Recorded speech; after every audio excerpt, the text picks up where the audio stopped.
Stuff Podcasts.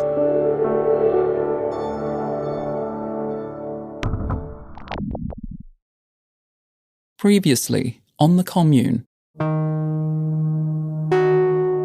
They often looked like boiled lollies when they were walking around. Of course, there was always that underbelly of the Free Six. And that was it. This episode of The Commune contains strong language and references to sexual abuse. You don't have to impress anyone. It really is okay to be just as you are, to let go a little more. And as you relax, you can begin to let your eyes close and just feel yourself drifting off. And you don't have to stop thinking if you have thoughts going through your mind, you just watch them go through. If you want to go off to sleep, you can let yourself go off. If you were a kid in the early 1980s, there's a decent chance you played Space Invaders at least a few times. If you weren't lucky enough to be one of those kids, here's how it works. So you're a green blob at the bottom of the screen, and you're moving left and right, firing little white bullets up at a bunch of nasty aliens who are slowly moving down the screen towards you, just rows and rows of them. And then between you and the invaders are some barriers, about 4 or 5 of them, and you can hide behind them to avoid the aliens' bullets, which are coming down the screen. And every now and then, a mystery alien zooms across the top of the screen. Extra points if you can shoot that. So as the game goes on, the invaders speed up. They get faster and faster, harder and harder to shoot. And if you don't shoot them first, they eventually get all the way down the bottom of the screen. And you're toast. Space Invaders, it's basically the sound of the early 80s, right? But it's not entirely silly to see a metaphor here, because there's something that happened between Centrepoint and its Albany neighbours. And you could think of Centrepoint as being that player at the bottom of the screen, trying to fend off a much larger army of invaders. Because the thing about Space Invaders, especially in the first few minutes of the game, is that for a while it's actually possible to hold off the attackers even though you're outnumbered. Choose your shots, play strategically, you can clear the whole level and live to fight another day.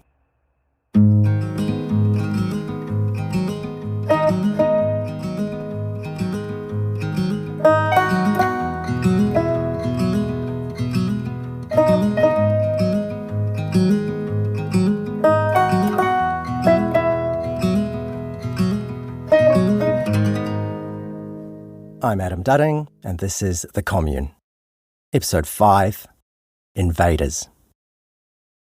So back when Centrepoint arrived in Albany, the neighbours were curious, but mostly not too bothered. I mean, there was some scepticism and shock. After all, this place was run by a guy who was prepared to take a crack at nuns about how much sex they were having. But mostly, It was just a non-issue. this is Derek Firth, the lawyer whose 12-acre section backed onto Centrepoint. We heard from him in episode 2. We just knew that there was this commune group, that they were perhaps a little bit unusual, but it was of no consequence to us at all. And they were restricted to a certain number, which might have been 60 or something like that. And it was just a non-issue for us. And right there, those very words, Restricted to a certain number. that would be the spark that finally set off the war between Centrepoint and some of its neighbours.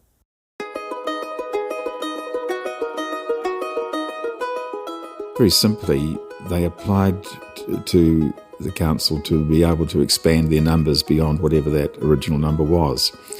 And at that point, neighbours contacted us and said, look, we're not happy about this and we're banding together, and will you band with us? As Derek said, Centrepoint had permission to have 60 people on site. But by 1981, 3 years in, they already had about 140 people living there. They wanted to tidy that up with an increased limit, but decided to go even further and told the Takapuna City Council they wanted permission for 300 residents. And all hell broke loose. Over the next few years, Centrepoint would get caught up in seemingly never-ending rounds of appearances before the council, and court cases, and application hearings. And these were no ordinary hearings. It was a circus. This amazing clash of cultures that took in religion and sex and philosophy and psychology and plenty of legal fireworks. And Derek, being a lawyer... The only lawyer in the group, so you don't need two guesses to know that I ended up in a leading role. So yeah, Derek was right on the front line of this grand-scale neighbours at war scenario. And he's quite open about what motivated the local opponents, at least at first. It was the fact that their lifestyle was so unusual that to have it expanding, we could see having an adverse effect on the value of properties. Good old property values. Wouldn't be a story about Auckland if we didn't arrive at house prices at some point. But it wasn't the council's job to preserve Derek's property value. He couldn't fight Centrepoint on those grounds. So what else could the opponents do? Was there anything they could use against Centrepoint? Oh yeah, there sure was. What we had done to prepare for these meetings was to get, I suppose, putting it bluntly, as much adverse evidence as we could. And that generally centred around their way of life, and in particular the fact that the teenagers and younger were exposed to sexual predatory. And we had plenty of evidence of that. Okay, so things are starting to converge. The stories that Derek and his team of opponents are collecting are lining up with Robert's insider knowledge. When we left Robert in the last episode, he had overheard Bert talking about sexual abuse of a young girl, and he'd gone to tell the girl's father. He'd also tried to talk to other members, and then eventually he'd quit Centrepoint, and also had that big standoff with the community when he went back to get his kids in his Peugeot ute. So now Robert's living outside the community. He's got this horrible awareness of what's happening. What's he going to do? Well, Robert does what you kind of wish more people had been prepared to do. Instead of turning a blind eye or being taken in by the guru, he goes to the police. And just said, look, I'm here to give bloody evidence, and spoke out about the child sex allegations and my lack of fulfilling the plan that I purported we were going to do. Yeah, as well as telling the police about the child sex allegations, Robert gave a very detailed, very long statement where he laid out all sorts of ways in which he thought Centrepoint had gone off the rails. And that evidence ended up with Dean Thomas. You might remember that name. Dean was the North Shore detective who had investigated the suicide of Suzanne. That's the nurse who didn't want to share Bert. We've had lengthy phone calls with Dean, and although he didn't want to be taped for the podcast, he was happy to talk about everything that had gone on. The interesting thing about Dean is that even before he investigated Suzanne's suicide, he had been taking a very close interest in Centrepoint. It all started with a guy whose wife was suffering from postnatal depression. She had been referred to Centrepoint for help with it and had gone on a 7-day therapy session. Then when she returned, she told her husband about all the men she'd slept with that week. He was shocked, so he went to the police, and the detective who was assigned to talk to him was Dean. Dean was shocked by what the husband had to say too, but these were consenting adults. No laws had been broken. All the same, he decided to dig deeper. He also started to talk to people who'd left Centrepoint. At one point, he even went to visit the place and talk to Bert. Dean tells a story about taking a typist out to keep a record of what Bert said in that interview, and of how shocked she was by Bert's outrageous stories about what they'd get up to at Centrepoint, open relationships and things like that. But no matter how shocking the stories were, none of what Dean found crossed any kind of legal line, even if they were well outside society's moral norms. Then Robert comes along. Suddenly, Dean has the lead he's been waiting for, a witness talking about actual illegal behaviour against children, and carried out by the Commune leader, Herbert Thomas Potter. So the police are on the case.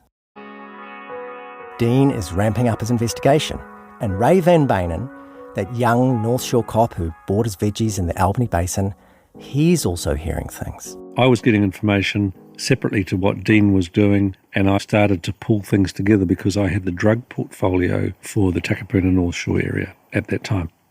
Yeah. Ray is hearing allegations about drugs at Centrepoint. So he and Dean start to work together. I was picking up some stuff around the use of drugs, a little bit about the sex stuff, but more around the use of drugs, and on a scale not just smoking a bit of weed, but we're talking Class A drugs. So you've got these two cops taking a close interest in Centrepoint. Whistleblower Robert has done his bit by talking to them, but he's not finished yet. He starts telling anyone who'll listen about what's going on at Centrepoint. He does some newspaper interviews. Stories about him pop up in the Sunday News and Truth.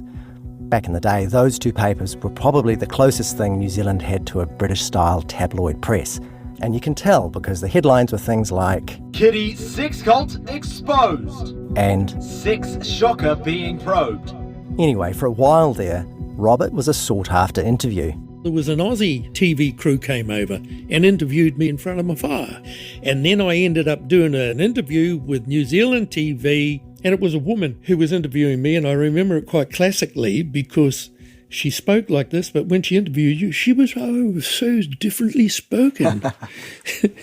She really turned it on, Yeah. It was quite lovely. First time I'd run into that sort of shit. Robert also pops up at the council hearings that Derek Firth is involved in. Now, the reason for this is sort of mundane.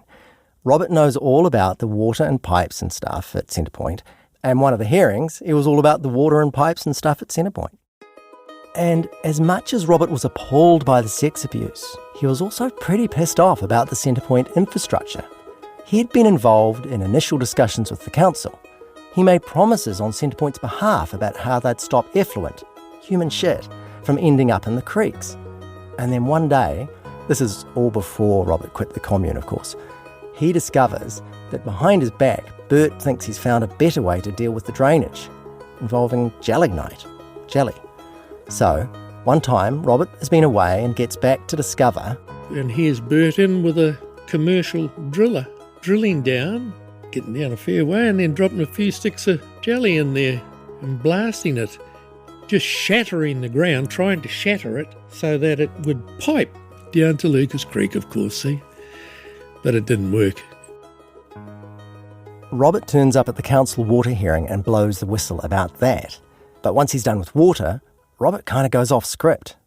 During our interview, producer Eugene reminded Robert about one of the statements he'd made to the council. You also gave some examples of how he ignored the law. And there's even one statement where you talk about you were witness to Bert giving instructions to community members about breaking the law. Shall I read it out to you? Yeah. It says, at a meeting of the community attended by most of all the residents, I recall Mr. Potter saying, if I tell you to break the law, you'll break it. Oh, yes. And in time, you won't even question me. Yeah. Remember that? Yeah, I do remember that very clearly. It was in context of the power he was wielding, the essence of him being the omnipotent bloody Bert, That was at our weekly meeting. He says, if it's about breaking the law, if I tell you to break the law, you'll break the law, and in time, you won't even question it. And I thought, you pompous prick. Yeah, that really blew me out. Shit, I'm amazed that you've got that record. In that same document Eugene's talking about, Robert also says this: I was revolted by the sexual activity between some adults, including Potter, and children, many of whom were well under the age of 16 years. Unfortunately, virtually all of the residents at the Commune while I was there were prepared to blindly follow him and his ideas. Boom. There it is. Robert is telling a public hearing about sex abuse at Centrepoint and how people are blinded by Bert Potter. And remember, at the same time, you've got the opponents, that group of neighbours, including Derek, compiling their own evidence. Putting it bluntly, as much adverse evidence as we could. Derek is keen to point out that his group weren't prudes. The sex between consenting adults, no problem. The driving factor was to oppose the expansion. It was not to oppose them being there, but to stop them expanding and to out them with the position with children. Because as far as Derek was concerned, there was no question about what was going on. It was absolutely clear from what we were told by people who'd been in Centrepoint and had left that many of the members were having sexual intercourse with girls, mainly under I don't think we heard anything about boys, but certainly with girls under 16. The newspapers were reporting Robert's sensational stories. They were also covering the council hearings. So Derek says his team started getting approached by people with more stories from inside Centrepoint, sometimes from people who weren't residents, but had just been on therapy courses. There was a woman who came to us, and I can't remember if this was included in any evidence or not, but hers was quite a remarkable story. She went to one of these open weekends, but ended up being offered a massage. So she thought, well, that'd be nice, I'll have a massage, you see. So she was asked to strip down to the nude and lie on her tummy on this massage table. And my recollection of her story is that she then waited and waited and waited, and eventually a chap came into the room along with a Centrepoint person, and the Centrepoint person explained to her that this male had always had a fetish to stick his finger up a woman's backside, and that's what he'd like to do with her. And she was just dumbstruck, and it happened. Now, you could say, well, she was an adult and she presumably went along with a good idea of Centrepoint's reputation. But no, this is a woman who's saying she was sexually violated. That's a crime. Line it up with what the opponents are hearing about the child sex allegations and what Robert is saying, and it's not looking good for Centrepoint. Well, I think you want to upset one of the parties and you're a male, go stand with the woman and start talking to them. That's the reaction you get from the male in the room. Okay, so we've established Centrepoint is under pressure, and in serious ways. The Takapuna police are investigating a credible report of child molestation by the Commune's guru. And just down the road at the Takapuna City Council, there's hearing after meeting after hearing after meeting going on. They're supposedly about maximum occupancy and water, but again and again, the councillors are hearing allegations of sexual weirdness and sexual abuse. So how does Centrepoint set about repelling these threats? We know from those tapes of Bert's talks that protecting the community was something he thought about a lot. Now, at the moment, we're applying for more numbers for our community. I'm not sure what will happen if they turn us down, because we've already got quite a few extras as it is.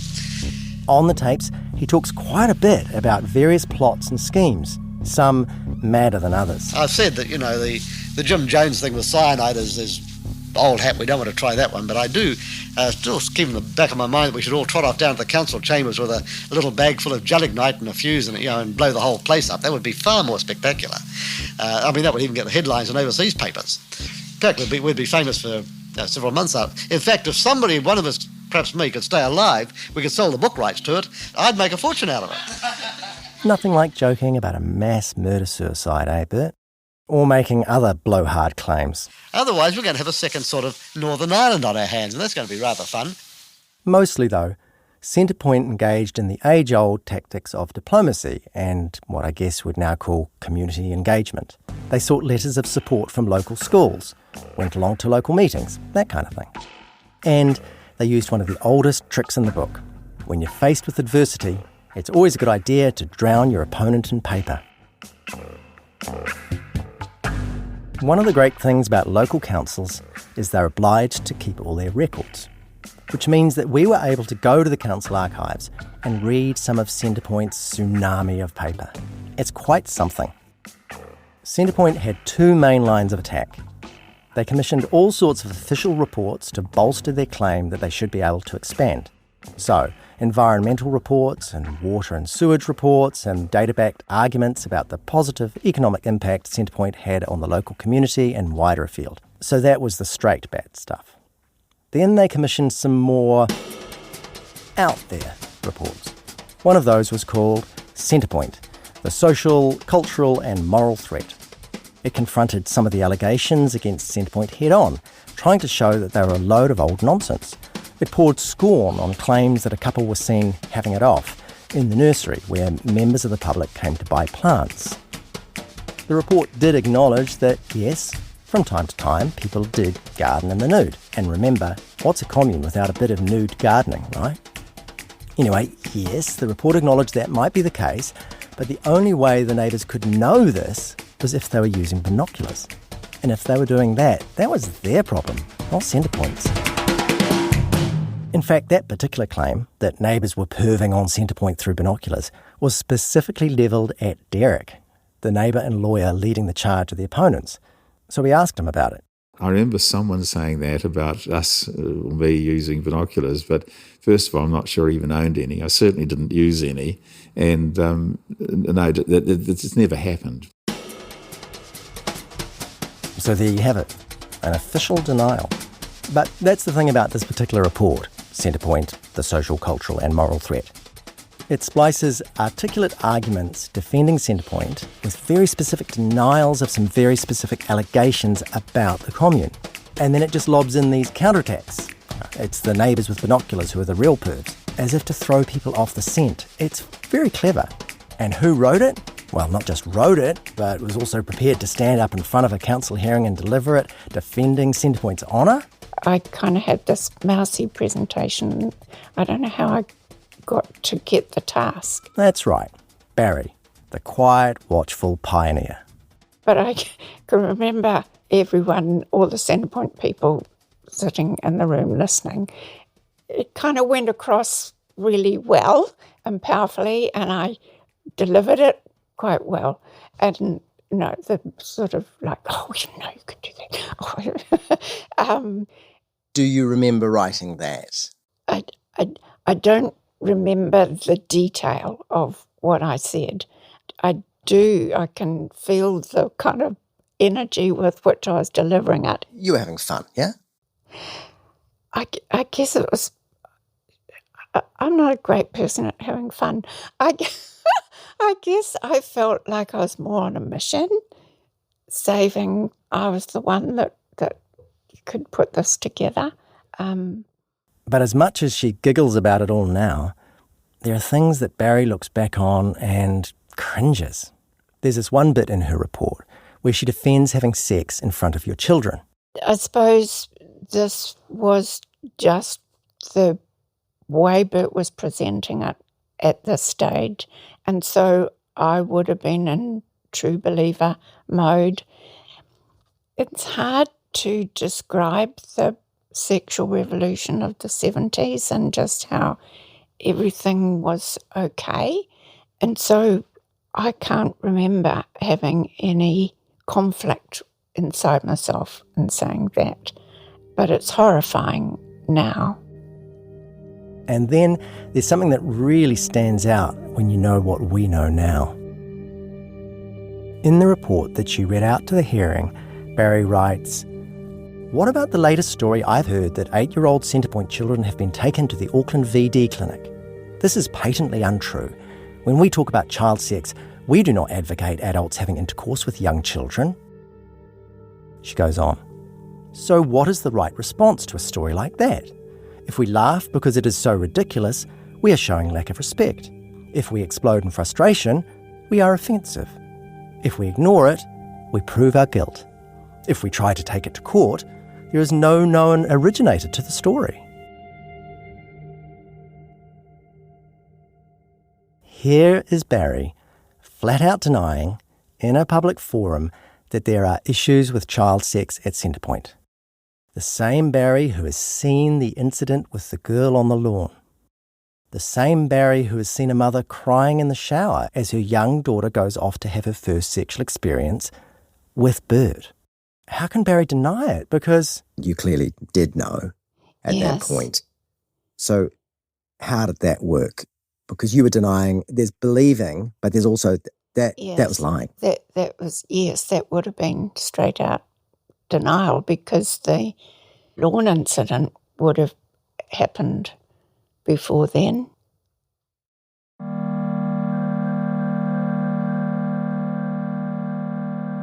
You got to give credit to Barry for the way she doesn't shirk away from any of this now. It must be difficult, but she has a way of providing explanation and context without it ever sounding like an excuse. She always comes back to, yeah, it was wrong.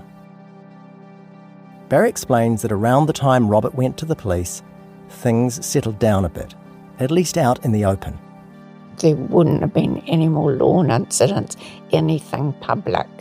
Everything would have gone underground at that point, although it continued. But even though the sexual abuse might have moved behind closed doors at the time, she's not defending herself for lying in that council hearing. Nevertheless, yeah, that would have been covering for the community, lying for the community.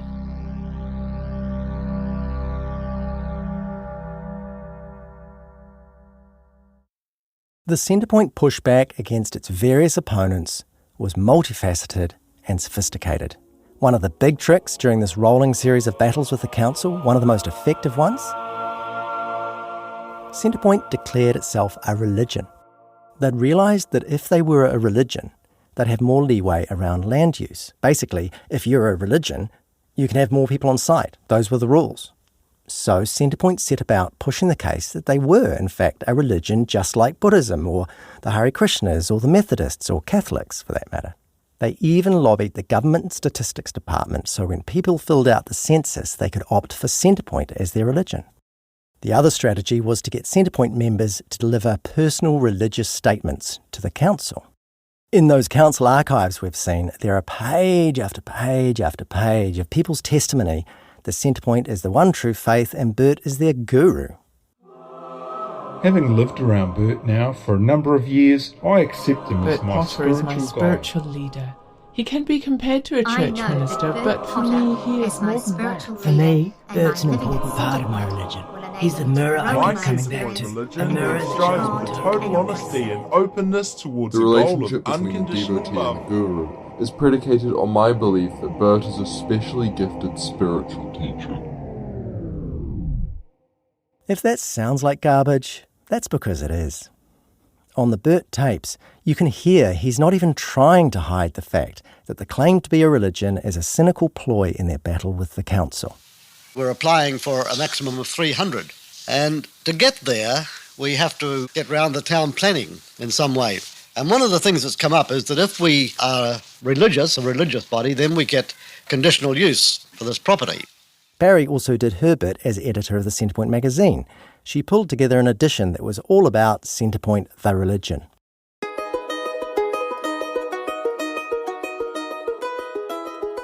This thing dragged out for years with round after round of fight and rematch and appeals. There were wins and losses along the way. At one point, for 18 months actually, most Centrepoint residents had to leave the property each night. During the day they could be on the site, but as night fell they piled into these buses and became city nomads, dossing down at a shopping centre and a marae and wherever they could find, really. So that was what it was like for the Centrepoint people during this long war with the neighbours. What was it like for the local councillors sitting there having to listen to all this? Stay with us. Ways of living is to give ourselves more choice so that we're not just in a dilemma all the time. We don't have any choice at all. You know that sting we play at the start of each episode? Stuff Podcasts. Yeah, that one. We put it there because the Commune isn't the only show to come from the Stuff podcast empire. Stuff has been making podcasts since 2017 when we launched the true crime series Black Hands. And in the year since then, we've launched another 20-odd series covering a huge range of topics. The Erebus disaster, masculinity, the coronavirus pandemic, disability, the Polynesian Panthers, and many more things I don't have time to mention in this very short ad. They are all available at stuff.co.nz/podcasts. Go check them out just as soon as you've got to the end of this episode of The Commune. Something is creeping in, don't follow it down. Let me introduce you to Barry Clue, an authorised financial advisor from New Zealand and a very special kind of stain on humanity. He was a very knowledgeable young guy. He was a registered financial advisor. Type of guy that was bending over backwards to help you. Now, you could be forgiven for thinking that Barry sounds like a great guy, and you'd be right. Well, right up until the point when you're wrong. It was all fictitious. She stole from my son who has a disability. Chris never knew. He died believing that we're all taken care of. A psychopath is somebody who lacks empathy, acts impulsively. I think there's a strong case that Barry might be all of those things, actually. To find out how Barry Clue stole over $15 million from 81 victims, subscribe to Clueless, the long con. That's Clueless, spelt KLOOGHLESS.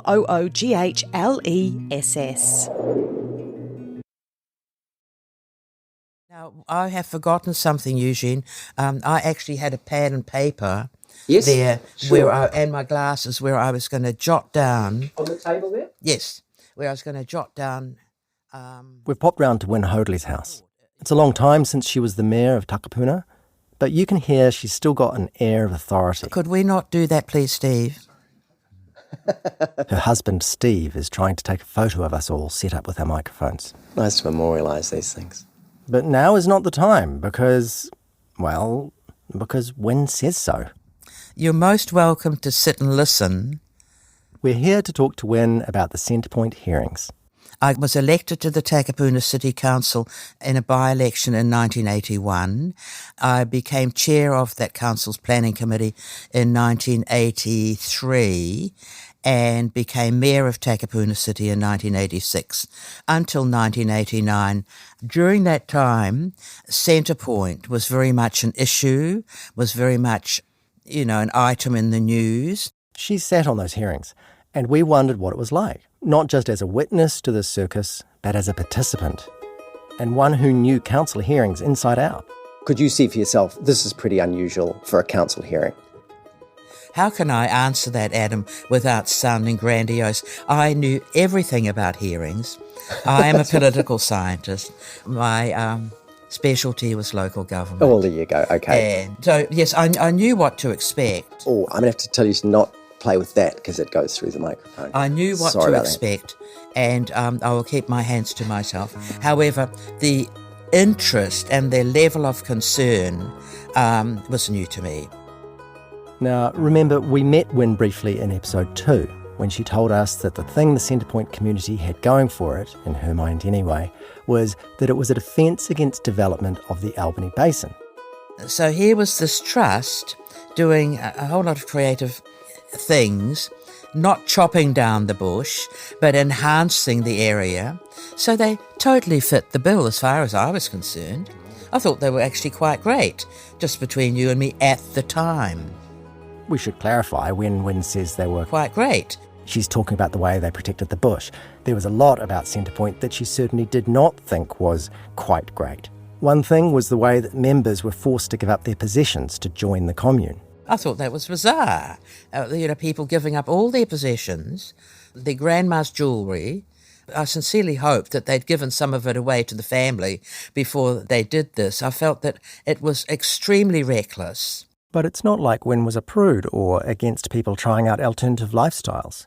She recognised that many of the Centrepoint people who made presentations to the hearings seemed sincere, and the therapy that went on at Centrepoint wasn't completely new to her. In the States, we had been given the opportunity, Steve and I, at Washington University, from some of the students there who were into group therapy and into consciousness raising, and we were invited on a weekend thing when we went for one day and ran away.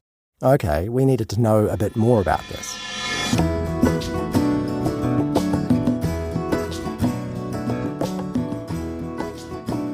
So yeah, in the late 1960s, Wyn got a scholarship to go to Washington University, and it was while she was there that she met her now husband, Steve, the one who was keen on taking that photo. The late 60s was a time of great upheaval in the States. Protests against the Vietnam War on college campuses, civil rights campaigns, and lots of people were interested in group therapy. So, one day, someone asks Wyn and Steve if they'd like to go on a weekend. Up in the hills. And we have a retreat there, and it's not Buddhist or anything, it's just perfectly apolitical, not a religious, and we'll just do consciousness raising, and we'll cook our own lentils, and that was all right. So why not, like when you're in your 20s. So we went, and then we had to walk around with our eyes shut and grab the first person that we came to and do touchy-feely things, and then sit around in a circle and talk about our innermost thoughts. And I thought, I'm not going to tell anybody my innermost thoughts. And so Steve was looking decidedly uncomfortable. But anyway, so then we had to touch each other's feet, which, okay. And then we had lentils, and we had some baked. I can't remember. Look, I'm trivialising this whole experience. Anyway, during a break between sessions, feeling decidedly uncomfortable. I said to Steve, do you think we could go home? Please, he said, please. So we quickly went home, stopped at the pub, had a few beers. Okay, so group therapy wasn't Wynn's thing, but she could see how the good folk of Centrepoint might well be getting a lot out of this place. So she listened with an open mind, and frankly she liked some of the people like Keith, the GP. I thought he was credible. He was a doctor. But she couldn't help wondering, with someone like Keith... I felt like saying to him, what the fuck are you doing here? And the more she heard about Centrepoint, the more she wondered. The more I learned, the more alarmed I became. There were some allegations that there was child abuse, which was very concerning, but it was not substantiated by anybody. I mean, the objectors didn't say, well, we've complained to the police 1,700 times and it was found that blah, blah, blah. None of that. When you're in a hearing, you have to be very careful with evidence. And for Wynn, that was always the problem. It wasn't the place of the council to decide if these allegations were credible. I would say, well, file a complaint and we'll take it to the police. We are not the police. You know, we are concerned, we will listen, and we will make notes, but we need somebody to file a complaint. Now, of course, we know someone had made a complaint to the police. Robert. He had dished the dirt with credible allegations about sex abuse against children. And you had the detectives Dean Thomas and Ray Van Benen working up serious investigations into the place. So what happened? Well, it's almost unbelievable. As Ray told us... I was getting information separately to what Dean was doing, and I started to pull things together. And Bert Potter knew this was going on. He knew the cops were closing in. Here he is on one of the tapes, talking about it to the whole community. There are detectives around right now who are coming out next week who are going to really go into it, and they're going to try and nail us on some point of law where we have allowed our children some form of sexual freedom, which contravenes the law. Now, I don't believe that the law should be, that there should be any laws at all regarding sin. And I think sexual freedom and sexual experimentation is a moral thing. It's got nothing to do with criminal law at all. Then, something very bizarre happens. Ray says he and Dean are working one day when they're called up to a superior's office. Which was unusual in itself because we'd very rarely have much to do with the man at all. But when we popped up to the office, there was Potter sitting in the office, taking tea and bickies. They're in the office of their boss, and there's Bert Potter sitting there with him, having tea and bickies. Bickies equals biscuits, which equals cookies, if you're North American and were baffled by this sentence. And Potter was sitting there like, you know, the cat had got the cream. And what does the boss say to Dean and Ray? Nothing to see here. You're harassing this man and you need to turn your attention to other things. Here's two cops hot on the trail of child sex abuse allegations and drug allegations at a commune just down the road, and they get told to stand down. Nothing to see here. You certainly wouldn't be able to do that today. Could we have done something about it? Possibly. But certainly Dean was very, very upset by it. Did the two of you walk out and say, what the hell is that? Yeah, absolutely. And how did that conversation go? Yeah, we were certainly surprised and shocked by what had happened. It was so left field.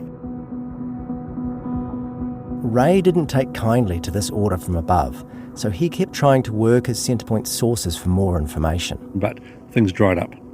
And obviously Potter had realised, right, he went back and he told them in no uncertain terms, nobody is to talk to the police. You're not to do this, you're not to do that. We need to tighten right up. And so it became quite closed. It was a very open community. Now it became quite closed. Why? Because they had things to hide. To the point, we try and get away from that. We try and get back to the, what sort of a feeling do you have inside? What happens with your loving? How do you experience? Now, if you've followed the Centrepoint story over the years, and trust us, there's been millions of words written about it, you've possibly heard the cup of tea story before. The story of the top cop who's strangely chummy with Bert, serves him tea and bickies in his office, and then calls a halt to the detectives' investigations. The story was first revealed in the Sunday Star Times in 2010, and it's been told again since. But during our reporting for this podcast, we came across a related story that we haven't seen anywhere else. And it's about another complaint to the police about Centrepoint around this time.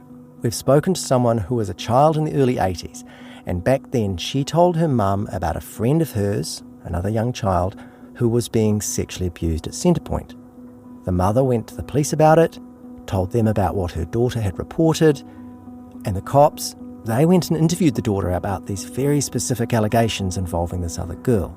We've seen documents which corroborate the sequence of events. In one document, a woman recalls Bert telling people that if the police ever questioned him about the abuse of this girl, he would, quote, lie like a flatfish. So by this account, privately he wasn't denying it happened, he was saying he'd lie about it. Serious stuff. But the weird thing is, when we looked into this, the story sputters out. We couldn't find any trace of what happened with this complaint. What we do know is it went nowhere. No one was charged over it. From the distance of all these years, that is just mind-blowing. Here was another chance to at least put some heat on Centrepoint. At best, start charging people for abusing kids. And nothing. But look, says Barry. It's again in the context of time. To be blunt, this was a time when it was extremely hard to get people to take accusations of sexual assault seriously. People have said to me, well, why don't you just go to the police? Things are far from perfect now, but back in the 70s, 80s, 90s, even adult women who reported being raped would often find that their cases went nowhere. Perhaps because they weren't believed, perhaps because some people didn't think what had happened to them was really a crime. Barry says she knows people on the North Shore who, were raped as teenagers and gone to the Takapuna police and being told what sluts they were and go home. That's how society was. We can't draw a direct line between that wider culture of victim blaming and the failure of a specific complaint, but it's something to bear in mind.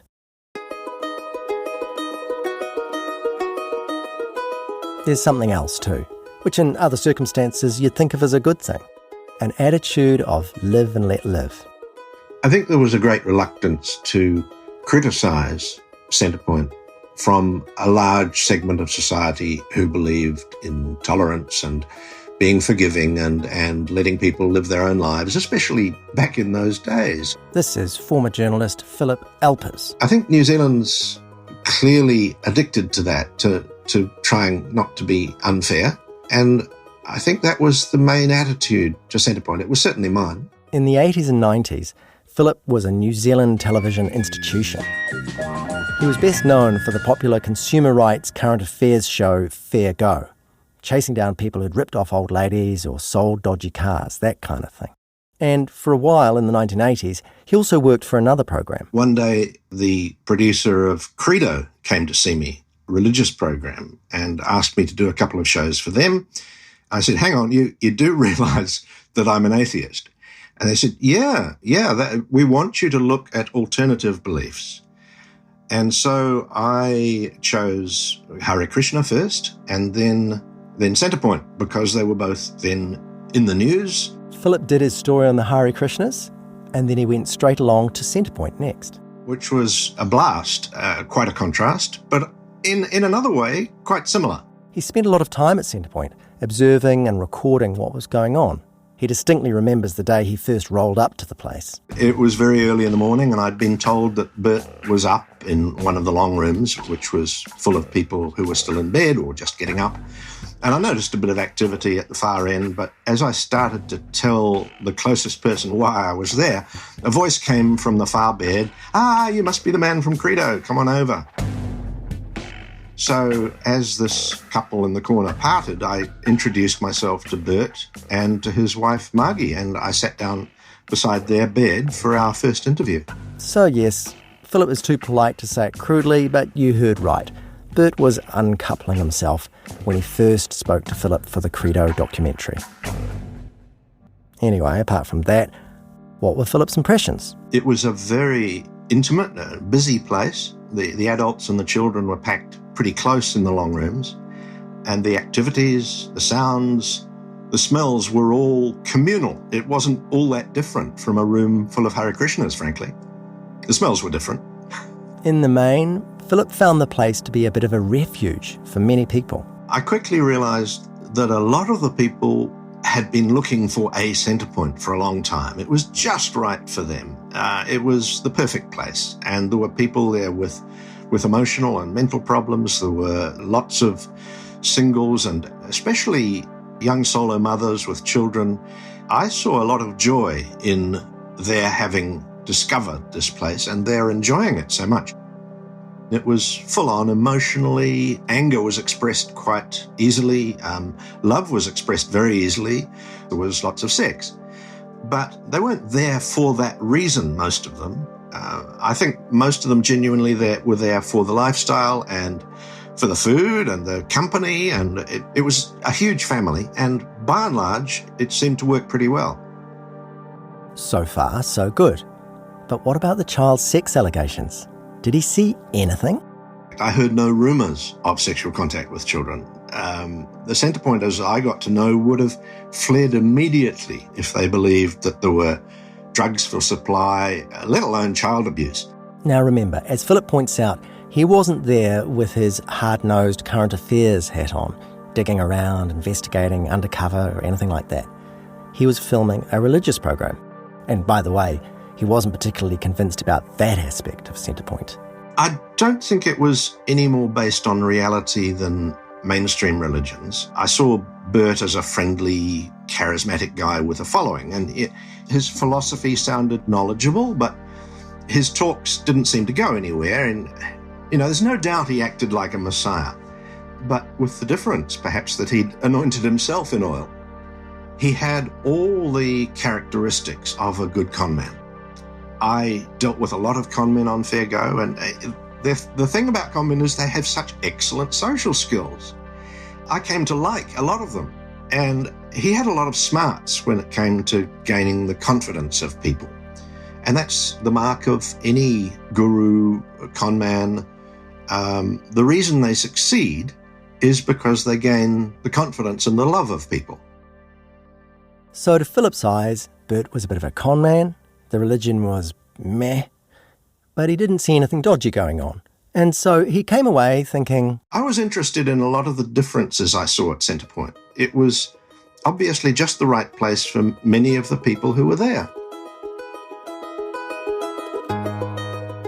Remember, as much as Bert painted an inside-outside picture, and as much as he loved being at war with the neighbours, Centrepoint never shut itself off from the outside world. It welcomed journalists like Philip and others, including some heavy hitters like the Auckland Star's Pat Booth, one of Aotearoa's most renowned investigative journalists. Booth went out and did a major piece following claims that Centrepoint was a source of pornographic movies, claims that were never proved. Booth spoke to plenty of people, including those neighbours who had opposed Centrepoint, and asked hard questions, including about the child sex allegations. Bert told him, "It's just not possible. There is nowhere private enough to get away with that sort of thing without everyone knowing." Booth's piece canvassed everything, but ultimately ran with a pretty positive subheadline. Quote, "Great love for the children," unquote. So some really big opportunities to stop the wrongdoing at Centrepoint have run aground. The cops have stalled, and the journalists who've gone looking haven't been able to make anything stick either. And with the sex allegations not sticking, where did that leave the council hearings? Wen and her colleagues on the council were hearing all these things, serious things. Were you inclined to believe the people with their complaints? Did they sound plausible to you? Adam, they did. They sounded plausible. But, Wen says, look, all we could do was encourage people to go to the police. The power lies with the police. The power lies with the people who are complaining. And the police hadn't laid any charges, so that whole tactic that Derek and the team of opponents were using of gathering evidence of abuse and throwing all that into the middle of a council hearing about occupancy and so on, it fell short. Eventually, after many years of back and forward, the council came to a conclusion that we would allow some increase in the numbers and allow it to continue. I think the best way to say is we were just devastated. This is Derek again. Because we felt we had so much on our side, not that they should go, but that they should not be allowed to expand. I think we were devastated that a lot of the evidence we produced about abuse was not believed. Yeah, it was quite disheartening. And at that point, we just gave up and effectively disbanded. Centrepoint got their approval to expand their numbers. Up to 224 people could live on the property. The announcement was covered by most media as a victory for this group of plucky outsiders. They'd beaten the bureaucrats and the neighbours. The defences were battered, but they'd held. Centrepoint was ready to move on to the next level.